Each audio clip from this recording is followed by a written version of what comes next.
Good morning everyone. আমরা সকালে উঠলাম। আসলে এত সকালে ওঠা হয় না, কিন্তু এখানে সকালে যদি না উঠি আসলে এই দৃশ্যগুলো করতে পারবো না। তো এখন আমরা বের হবো, আমাদের গাড়ি নিচে আসবে, উনি আমাদেরকে সারাদিন আজকে ঘুরে দেখাবে, সাথে আপনারাও থাকবেন, দেখবেন যে আমরা কোথায় কোথায় যাচ্ছি। তো গাইস, আমরা বের হয়ে চলে আসলাম এই সকাল সকালই। দেখতেই পারতেছেন কি একটা খুশ মেজাজে আছি। এখন আমরা একটা ট্যাক্সি নিয়ে নিছি সারাদিনের জন্য, দেখতেই পারতেছেন। তো আমরা এখন যাব, উনি আমাদেরকে একটা বোধহয় লেক মেক নাই কি যেন বললো, নিয়ে যাবে। সারাদিন আজকে আমরা ঘুরবো এই ট্যাক্সি দিয়ে। আসলে কি বলবো, এই নেপালের এত সুন্দর উপভোগ করলাম। এখন আমরা হোটেলে যাব, গিয়ে কিছু খাওয়া দাওয়া করে তারপর আপনাদেরকে একটি ভৌতিক জায়গার সাথে পরিচয় করিয়ে দিব।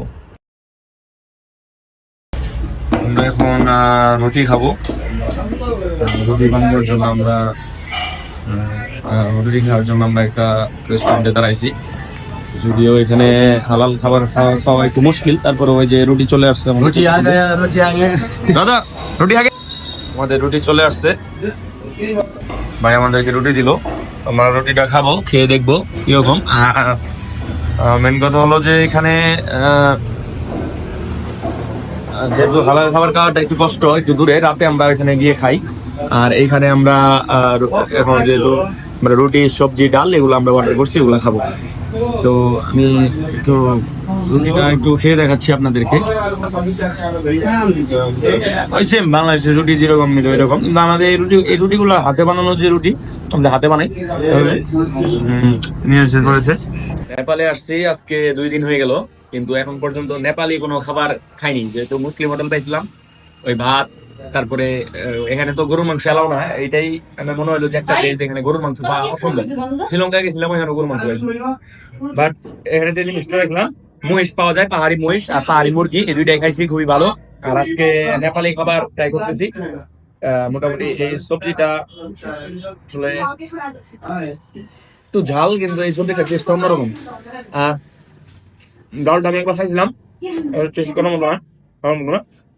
ঠিক আছে, রুটি এটা বাংলাদেশের মতোই, সবজিও ঠিক আছে। ডিম তো ডিমের কোনো তুলনা নেই। খাওয়া দাওয়া শেষ করে আমরা আবার প্রাকৃতিক সৌন্দর্য দেখতে দেখতে আমরা রওনা করলাম। তো আর অল্প কিছুক্ষণের মধ্যেই আমরা আমাদের কাঙ্ক্ষিত জায়গায় পৌঁছে যাওয়ার পর আমরা আপনাদেরকে এমন একটা জায়গা ভিজিট করাবো, এমন একটা ভৌতিক জায়গা ভিজিট করাবো, হিস্টোরিগ্রাফি ছাড়া কেউ আপনাদেরকে দেখাতে পারবে না না না। আমরা এখন রাস্তা থেকে নিচে যে একটা লেন আছে, এই প্লেসটাতে আমরা ঢুকবো। 200 টাকাতে আমরা টিকিট নিয়েছি, টিকিট কাটার পরে নিচে যাবো, যাওয়ার পর দেখে কি কি আছে। ब्रदर, ये जो जाएगा इसको नाम क्या बोलता है? इसको गुप्तेश्वर महादेव का टेम्पल बोलते हैं। टेम्पल गुप्तेश्वर महादेव, आज गुप्तेश्वर ओ ये गुप्तेश्वर है। और इसका जो क्या चीज है, नीचे जो इसका मंदिर बना है ना, हाँ हाँ, तो किसी ने बना हुआ है नहीं, वो नेचुरल बना हुआ है। Natural, okay. जो को ये बुद्ध का है और हिंदू का हिंदू का यहाँ पे जितना भी मंदिर है आपको हिंदू के ही मिलेगा। नेपाल में। क्योंकि इसका क्या है कि जो मैंने आपको पहले बताया ना, हाँ, जो नीचे जो ऊपर सब गाड़ी सब सारे ऊपर में मार्केट नीचे पे, और नीचे पूरा कैब है, इसमें कोई ब्रिज नहीं है, कुछ नहीं है।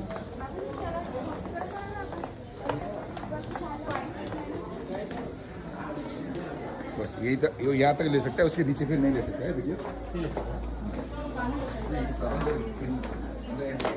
अंदर में ভিডিও नहीं ले सकते। ওকে, এখান থেকে আর ভিডিও এলাও হবে না। আমরা এখন ক্যামেরা অফ করে দিয়েছি, তারপরে যতটুকু সম্ভব আমি একটু দেখানোর চেষ্টা করতেছি। এটাই আসলে ভিতরে মনে হচ্ছে।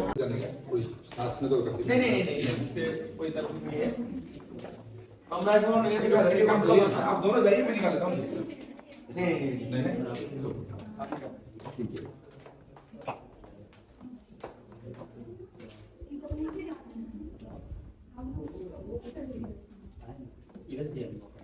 আমরা এটার ভিতর দিয়ে আসলাম। আমার চেয়েও মাথা নিচে করে যা লাগতেছে। তো ভিডিও আসার পরে ওইখানে অনেক কিছু দেখলাম, আর এখান থেকে পানি পড়তেছে অটোমেটিকলি, পানি থেকে কই আসছে প্রত্যেকটা জায়গায় দেখেন পানি। আমরা একদম মাটির নিচে চলে আসছি, আমরা এখন মানে বের হওয়ার পথে চলে আসছি। এখানে আসলে না রাখা যায় শরীর, না রাখা যায় কিছু। আর কি বলবো আপনাদের, কি দেখাবো পুরাটাই মানে একটু ফাস্ট আসেন দেখতে পাচ্ছি। আর মানে যে পরিবেশটা পুরো ভৌতিক একটা পরিবেশ।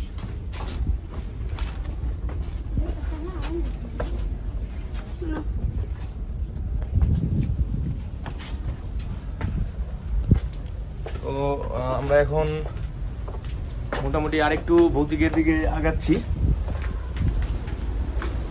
দেখতেই পারতেছেন কি একটা অবস্থা। এখন এই জায়গাটা আমি কি বলবো, এখানে আসলে যদি মুখ দিয়ে বলি হয়তোবা বলে বোঝানো সম্ভব না। এখানে যে সাউন্ডটা, গর্জনটা, বাপ রে, আমি তো মানে কল্পনা করিনি যে এটার ভিতরে এরকম কিছু একটা থাকতে পারে। পুরোপুরি মাটির নিচে এরকম একটা পরিবেশ, কি গর্জন আপনারা ক্যামেরায় বুঝতে পারতেছেন কিনা জানি না।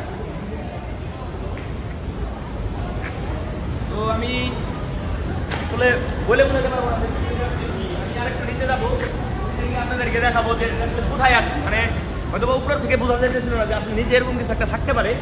আসার পরে বুঝতেছি যে আসলে কি। আমি আরেকটু ভিতরের দিকে যাচ্ছি আপনাদেরকে এটা দেখানোর জন্য। দেখেন যে মানুষ নামতেছে, উঠতেছে। আমরা এখন নিচে যাচ্ছি। এটা আসলে কতটা ভয়ানক, এটা বাস্তবে এসে না দেখলে বুঝতে পারবেন না আপনারা কখনোই। আমার শরীরে পুরো কাঁটা দিয়ে উঠতেছে, মানে একদম মাটির নিচে পাথরের পাহাড়, এরকম একটা জলপ্রপাত ভাঙচুর হয়ে যাচ্ছে ধরতে গেলে। কোথাও আপনি এই যে দেখেন, এই যে দাদু বলতেছে এসা ফল কাহি দেখনে নেই মিলেগা। এটা আসলে সত্যি। আমি আমার লাইফে যতগুলা সুন্দর দৃশ্য, সুন্দর জায়গা দেখছি, এর মধ্যে মনে হয় এটা একটা। কেন বলবো না, এখান থেকে আসলে ওইরকম ভাবে বোঝা যাইতেছে না আসলে কি হইতেছে এখানে।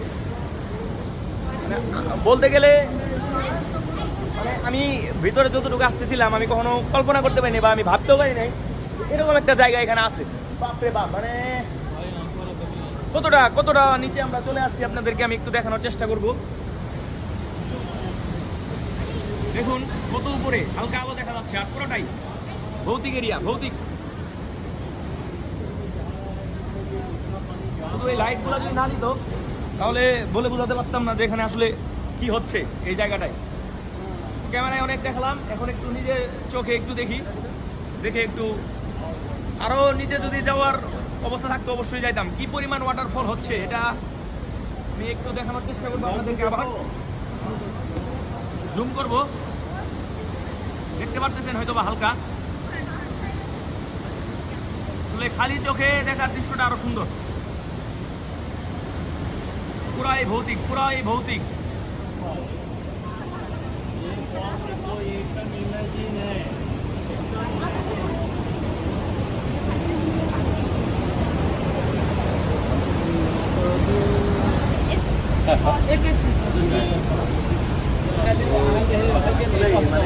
দৃশ্যটা আমার চোখে বেঁধে থাকবে অনেকদিন। কি পরিমাণ সুন্দর দৃশ্য এটা আসলে বলে বোঝানোর মতো না। ভালো, এটা খুবই ভালো। আমি আসলে ভিতরে ঢোকার সময় একবার ভাবতেছিলাম মন্দির ঢুকবো কি ঢুকবো না, কারণ এগুলো মন্দির ঠুন্দি আমি এমনি পছন্দ করি না খুব একটা। কিন্তু ভিতরে যেরকম আছে এটা আসলে যারা না দেখবে তারাই মানে এটা আমি আসলে বুঝাইতে পারবো না যে কি পরিমাণ একটা ভৌতিক একটা পরিবেশ। মানে এখানে যদি একা যদি আমাকে পাঠাইতো তাহলে হয়তো আর একটু ভালো ফিল করতে পারতাম, এই জায়গাটা অনেক বেশি ফিল করতে পারতাম। তো আমি আর একটু সামনের দিকে যাব আপনাদেরকে দেখানোর জন্য, অবশ্যই আর একটু সামনের দিকে যাব। তো দেখতেই পারতেছেন এটা লাস্ট পয়েন্ট এইটার, এখানে একদম লাস্ট পয়েন্ট দেখতে পারতেছেন। এটার একদম লাস্ট পয়েন্টে চলে আসছি। আর এদিকেই আমরা ছিলাম, আর ওই জায়গাটা দিয়ে আমরা দাঁড়াইছিলাম, ছবি তুললাম। আসলে খুবই চমৎকার, খুবই সুন্দর একটা ইয়া আর কি। ये जो मंदिर बना है ना, हाँ ऐसे पानी का लेयर होके बना हुआ है। ओ पानी का लेयर गिरते गिरते उसका मंदिर का जो शेप है ना, हाँ शिव और पार्वती का शेप बना हुआ है। ये सब ऑटोमेटिक सब ऑटोमेटिक। मैंने आपको ऊपर मंदिर जो दिखाया था ना ब्लैक वाला, हाँ, हाँ, हाँ। सेम देखो इसका डिजाइन देखो। हाँ डिजाइन आ रहा है। उसका डिजाइन देखा, इसके हिसाब से ये बना हुआ है। ये पानी ऑटोमेटिकली पड़ रहा है। ये देखो, ये इसे आपको लगता है ये गंदा है, कुछ भी नहीं है। देखो ये देखो, कुछ भी नहीं है। ये पानी से कट करके ये डिजाइन बना हुआ है पूरा। ओह यस पानी यस से यस। बना हुआ है। ये माटी का कितने अंदर होगा? बहुत अंदर है ये, हम बहुत नीचे आया ना। নিচে ওকে ওকে।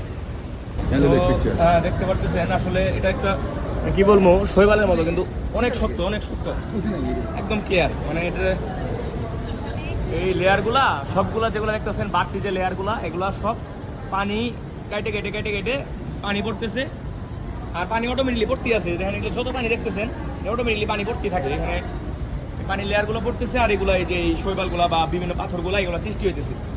তো এরই মাধ্যমে আমাদের নিচে ঘোরা সম্পূর্ণ শেষ, আমরা এখন উপরের দিকে চলে যাব। এটা হলো আমরা উপরের দিকে, আমরা নিয়ে গিয়েছিলাম একদম নিচে। এটার दोनों करेंगे ना जिप लाइन और दोनों बंजी। ইহা পার এইটার নিচ দিয়ে আমরা গিয়েছিলাম। এরই মাধ্যমে আমাদের এই গুপ্তস্বর যে জায়গাটা আছে আমরা ঘোরা শেষ করলাম। ভালো লাগলে অবশ্যই চ্যানেলটিকে সাবস্ক্রাইব করবেন, হিস্টোরিক রাবির সাথে থাকবেন। ধন্যবাদ সবাইকে।